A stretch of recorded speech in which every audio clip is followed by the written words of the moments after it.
तो आप सब लोगों का जब सहयोग रहेगा, बाई जी महात्मा जी, कहीं भी बाई जी महात्मा जी रहते हैं, तो उनको हमें सहयोग करना चाहिए, अपनी सेवा करनी चाहिए। हमको यहाँ बता रहे थे जब ग्राउंड में सफाई हो रही थी तो कह रहे थे कि 2 व्यक्ति ऐसे थे कि वो रोज सेवा के लिए आते हैं और उनकी उम्र लगभग 80 वर्ष है।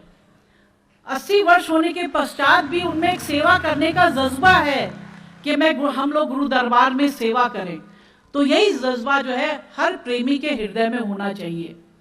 ये नहीं कि हमारे स्वस्थ शरीर है, तंदुरुस्त हैं, युवा हैं, लेकिन सेवा की भावना नहीं है। सेवा की भावना होनी चाहिए। अरे भगवान श्री कृष्ण ने तो जब युधिष्ठिर ने जब यज्ञ कराया था तो भगवान श्री कृष्ण ने तो भगवान होने के बावजूद भी जो थे उस यज्ञ के झूठे पत्तल उठाए थे। तो बताओ, भगवान श्री कृष्ण ने झूठे पत्तल उठाए थे, जो सबसे निम्न सेवा थी, जो सबसे छोटी सेवा थी, वो सेवा करी थी। फिर तो हम लोग एक साधारण जीव हैं, हम लोग क्यों नहीं सेवा कर सकते? हम लोग क्यों नहीं गुरु दरबार में आके ये इस ग्राउंड की झाड़ियां काट सकते हैं,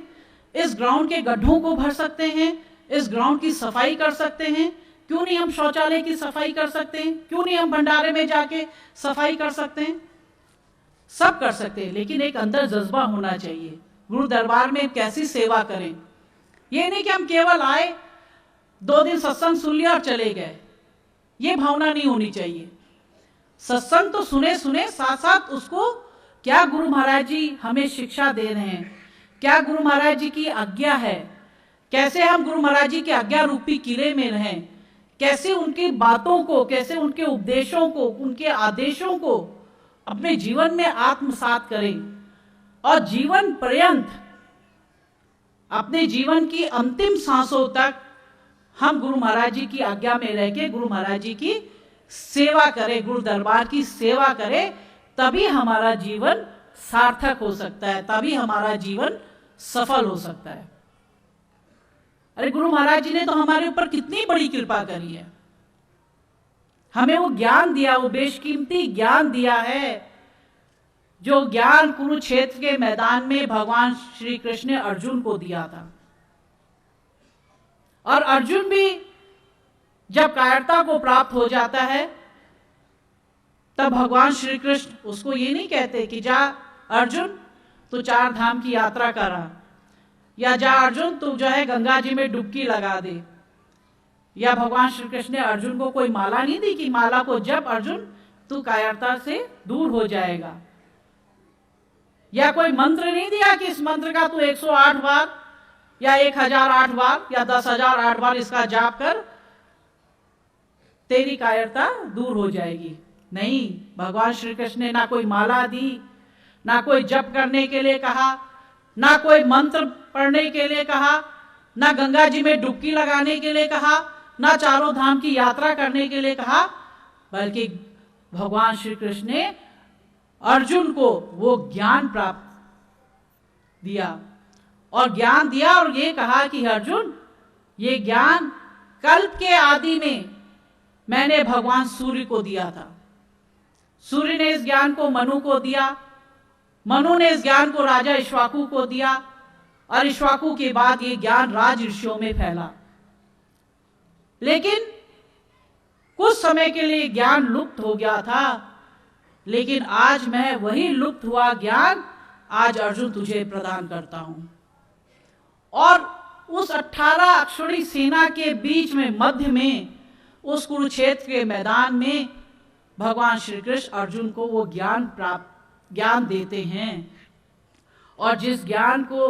अर्जुन ने पाकर वो जो है कायरता से दूर होता है और फिर अपने गांडीव को उठा के युद्ध के लिए तैयार होता है। तो बताओ, ऐसा महान ज्ञान जो सूर्य को प्राप्त हुआ था कल्प के आदि में और अनेक राज ऋषियों में फैला, फिर अर्जुन को मिला, आज कली काल में, इस महाकली काल के युग में आज गुरु महाराज जी के द्वारा वो आप सब जीवों को वो ज्ञान प्रदान किया जा रहा है। बताइए कितना बड़ा महान वो ज्ञान है। तो उस ज्ञान की कीमत को समझना चाहिए, इसका क्या मूल्य है, इस मूल्य को समझना चाहिए। ये नहीं ज्ञान को तो हमने ले लिया, आप सब आधे आदमी तो ये सोचते बस ज्ञान प्राप्त कर लिया तो बस अब हो गया, हमारी छुट्टी हो गई है, अब दरबार में भी ना जाओ, सत्संग में भी ना जाओ, सेवा भी ना करो, साधु संतों की बात भी ना मानो। उससे नहीं होता। आपका कोई बीज है, किसान है, अगर बीज को रख लेगा और कहेगा बस अब तो मुझको तो है गेहूं भी मिल जाएगा, इससे चावल भी मिल जाएगा, सब कुछ मिल जाएगा, गेहूं का बीज है तो गेहूं मिलता रहेगा, चावल का धान रखा है तो हमें चावल ही मिलता रहेगा जीवन भर, दाल रखी तो इसी से दाल मिलते रहे। नहीं, किसान जो उन बीजों को जो रखता है तो समय पे आने पे पहले अपने खेत को जोतता है, खेत में जो कंकड़ पत्थर जो होते हैं या जो पहली लगाई हुई जो फसल होती है उसकी जड़ें हों सबको निकालता है, बैल चलाता है, आजकल तो विज्ञान का युग है, ट्रैक्टर चला के उस खेत को समतल करेगा, पानी डालेगा, खाद डालेगा और तब बीज को बोएगा। और बीज बोने के बाद भी किसान जो है निष्फिक्र नहीं हो जाता कि मैंने तो बीज बो दिया अब तो फसल मिल ही गई। नहीं, समय समय पे जब जब पानी की आवश्यकता होती पानी देता है, जब जब खाद की आवश्यकता खाद देता है, जब उसमें फसल उगने होती है और साथ साथ घास भी निकलती है तो उस घास को भी निकालता है। और जो किसान जितना ध्यान अपने खेती में देगा समय आने पे उसको उतनी ही अच्छी फसल प्राप्त होती है। और जो किसान दूसरा किसान ऐसा भी है कि खेत को समतल नहीं किया, जोता नहीं, खाद नहीं डाली, पानी नहीं डाला, सोचेगा मैं बीज डाल दूं और बीज डाल देगा ऐसे ही तो क्या होगा, कुछ बीज तो चिड़िया खा जाएंगे, कुछ बीज पत्थर में पड़ जाएगा, नहीं होगा, और कुछ बीज जो होगा तो जब उसे समय पे खाद और पानी नहीं मिलेगा तो वो आगे पौधा अच्छी तरह से बढ़ेगा नहीं, तो उस किसान को कुछ भी उससे हासिल नहीं होगा। लेकिन जो किसान अपने खेत में जितनी मेहनत करेगा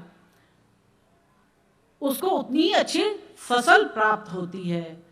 ठीक इसी तरह से हमने भी अपने हृदय रूपी खेत में गुरु महाराज जी ने हमें ज्ञान रूपी बीज को रोपित किया है, लेकिन अब हमारी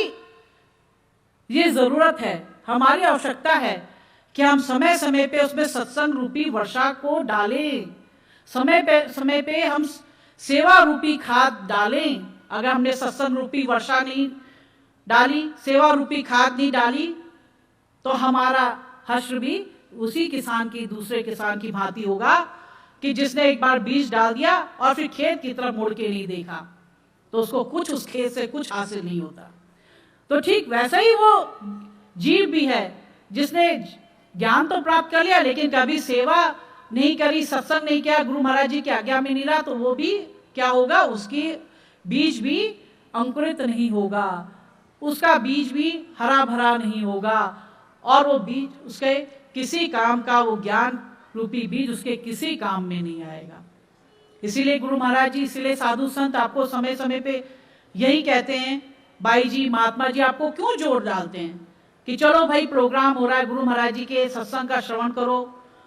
गुरु महाराज जी के दर्शन के लिए चलो, गुरु महाराज जी की सेवा करो, गुरु दरबार की सेवा करो, इसलिए कि आपके अंदर ज्ञान का बीज वो पल्लवित होता रहेगा और हरा भरा होता रहेगा। तो हमें जो है यही प्रयास करना चाहिए कि हम लोग जीवन की अंतिम सांसों तक अपने गुरु महाराज जी की आज्ञा में रहें, उनकी आज्ञा को शिरोधार करें, उनके बताए हुए पथ पे चलें।